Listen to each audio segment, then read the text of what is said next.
little bit briefly about Phase 4. He said he just wasn't quite there with her where he wanted to bust her out into a tournament. But anything goes. And for E-Man, you know, we know that he's really, really high on Helena these days. Exactly. He's been putting out YouTube videos, YouTube content, telling us that there's a lot of unknown tech with her that he's looking to put on the screen. So I hope we get to see some of that today. We definitely will. I hope so. So we have, obviously, this is a button check. We have Elliot on the screen. Neither one of these players choose Elliot, so. Yeah, definitely. And this is going to be the case for a lot of these players. Like, even though there is a button, you can set your buttons on the versus screen, which is a great addition to the game. Yes. Tournament players just want to be able to see their character move. They want to see those attacks. They want to make sure those buttons are what they say they are. And it's smart. It's smart. It's a veteran move that you should always do. Because the last thing you want to do is get onto a tournament, right, and have your buttons messed up. You know, everyone to start a match and be like, I didn't hit this button in the button check, and now I'm screwed out. They're not going to let you reset again, so make sure your buttons are always correct. Yeah, your opponent's not going to sit there and say, oh, you can't throw, let's reset. No, it's not going to happen. Exactly. I'm just not getting thrown this set. Yeah, exactly. And if they pick up on that, you're done. Oh, yeah. So, again, I'm not really sure what character's going to see. From Quiggle, obviously, he's got a really good Christie. We already know that his Phase 4 is ridiculous. I do know that he has some things about Phase 4 in his game that he does not like. He complains about her damage not being as high. Yep. I do think that her damage is still pretty good, but it's definitely not where it was in DOA5. Definitely not. No question. It's almost like Kasumi in Phase 4 flip spaces in that sense, where Kasumi is doing significantly more damage these days, whereas Phase 4 got changed to do less damage. Yeah, exactly. It's okay because she's got more mix-ups from that stun situation anyway, so you kind of have to guess. So it's a balancing act, I think. So Phase 4, again, she can actually do some of her teleports on block in this game. Yes. So she can literally stand on the ground, do her teleports on block, and then go into a mix-up from that. And again, Phase 4 is the only character in DOA history with a 2-frame attack. Yeah. She has a 2-frame mid from her jumping that is -1 on block up close, and then +1 from range. It's actually ridiculous, and it's unholdable. If you hold it, you don't even get any damage for it. You just move out of the way, and she's going to hit you anyway. Really strong. I just say that's the ninja tech, and we'll keep it keep it as it is. Something's got to be done about that one, man. I don't know. All right. I don't know. So we see Helena, obviously, going to be coming from ELECTRIFIEDMANN. Who is Quiggle going to choose? Christie. I've been seeing mostly Christie. I don't think I've seen him touch phase in casuals. It's been mostly Christie. Yeah. And he's doing really well with her. Again, you know, we talked about it a little bit. Again, the sidestep being changed to where you need meter to use the sidestep made Christie a much better character, because the one complaint about was that you could literally sidestep. As soon as you started the string, you could do the special sidestep. If it didn't track, which it wasn't going to, you were going to get around it. But now you need the meter, so Christie is back doing her old shenanigans all over again. Yeah. You know, the other thing I want to say about these two players is they know each other very well because they train together. 100%. Right? So that doesn't really lend an advantage to either player. But in this particular matchup, given the fact that Christie doesn't have a lot of options to get Helena out of her Buko stance because they're slower, right? Her down jab is 14 frames. Yep. I want to see what we're gonna find out from Quiggles and how he's gonna adjust to that. Right. Especially with this new version. And the thing about it is that E-Man knows Christie. Obviously, like the back of his hand. He is a sub-Christie player. He knows this character, so this is going to be rough for Quiggle, man. We'll see what happens, though. Yeah, E-Man starting off really strong here, and I like what we saw from E-Man right there. You know, he just did a string and made sure to finish it. He had nothing really to lose. He had 80% of his life left. And again, another big change with Helena in this game, she no longer has access to her 3-3P from standing. She has to be in Boko to use it, so that's going to be a big game changer, especially against Christie. I like what we're seeing from Quiggles here, though. I like the stun setup, and he did something that's really important to do against Helena players, which is to hold that 4DP, which is a high at the end. It's very difficult to do. Smart play from him. That's a nice mid-kick there to get the advantage. And even with E-Man, he's challenging those wake-up kicks. I wonder how that's going to play out throughout this match. Right. Wake-up kicks are something that I've definitely been seeing a lot more. There was a time where people really weren't doing that many wake-up kicks. We're seeing them all over the place now. Nice punishment from so that is unsafe. So that move is actually her. It's going to be her fatal attack. So whenever you get hit by that, you're going to put in a sit-down stun, and it's actually unsafe in this game. Yeah. So it was -7 before. And right now, I need to see Quiggles get a little more comfortable. He's looking uncomfortable. And E-Man is punishing each hold that Quiggles is choosing to miss. And this is going to be big-time damage. He's got full meter.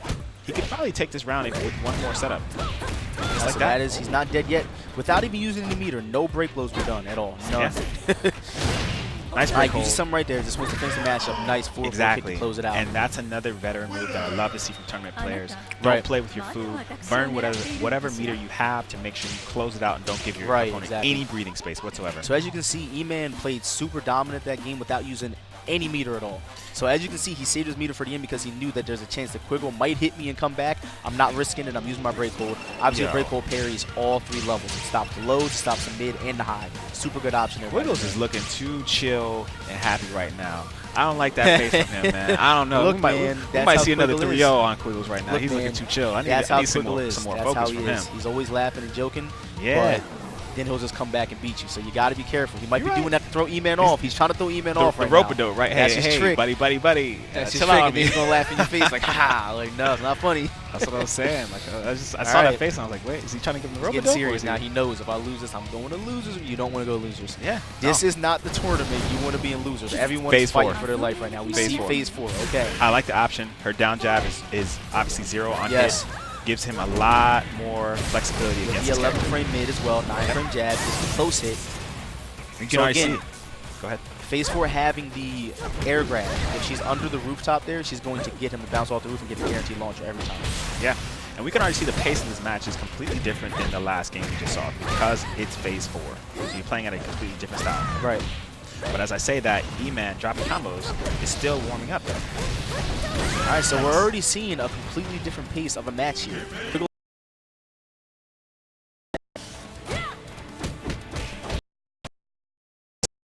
That high kick, that would have been bad. Also looks like E-Man's there, so he knows that when Quiggles is canceling in that situation, phase 4 is at negative. Right. All right, so he actually would have got something guaranteed, but nice way to break the throw there by E-Man. Did you see the duck there? It ducked her mid-punch. That was great. Free attack. Again, so he's got to be careful with this Bokuho. The Bokuho is so good because it can go under mid-wake-up kicks. You do not have access to those against this character. Is he going to use the meter? He is. He's going to launch it. There it is. And I think it's a smart play from him. Ooh, gets that 2-frame attack in there super fast. I really like the fact that Quiggles was not afraid to just launch him at that point.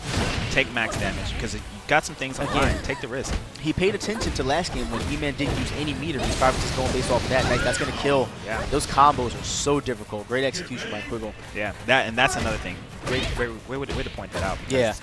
Her execution takes a lot of skill. Like we're looking at this character, we're not paying attention to the execution you need to play her. All of her combos you see are like just frame combos. You have to have the timing down. All right, here it is again. Beautiful combo. That is going to hurt. Nice, about 25% there. And the thing Quiggles needs to do is make sure he wraps his round up. He doesn't want to give Electrified Man any breathing space whatsoever. Doesn't want to give him any time to think about how to counter his character. Ooh, a nice read from E-Man. He's not dead. There's no wall. He's not dead yet. Gonna leave him one more hit. Quiggles has the same amount of meter. Oh, wake up break low, right? He didn't want to risk the wake up kick. In that situation, maybe the wake up kick was the way to go. All right, 4-4 punch gets the hit. No stun though. Okay. All right, where's the launcher? There it is. Up forward kick for the launcher. Okay, that is unsafe. Nice throw punish there by Quiggle.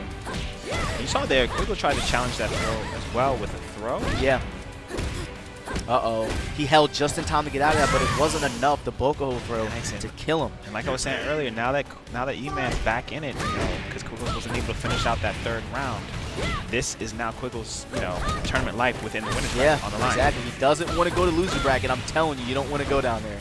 All right, so again, E-Man set point right now. If he can get this next round, it's going to be over. He takes the break low again. Tries to go for the throw mix-up. No bait. Oh, man, if he got the bound, it might have been it. I think in that situation, E-Man looked at his life and he said, I want to hold on to the meter. Right. Because, nice free step from E-Man there. Way to see that 2-frame attack like you were talking about earlier.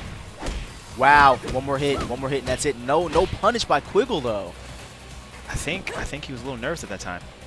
But if Quiggles can sit there and get some spacing, they got about 16 seconds left in the clock. Oh, that's nice challenge. All right, there it is. Gets the frame advantage, goes under it, and he's dead. He had the right idea too. He just didn't finish the sidestep attack. That was crazy. I mean, you can tell. So one thing I've noticed about Quiggle, when he's down, he doesn't play it safe. He's going to try to go in and get that hit. Take that risk. He's trying to hit you. I think part of it is because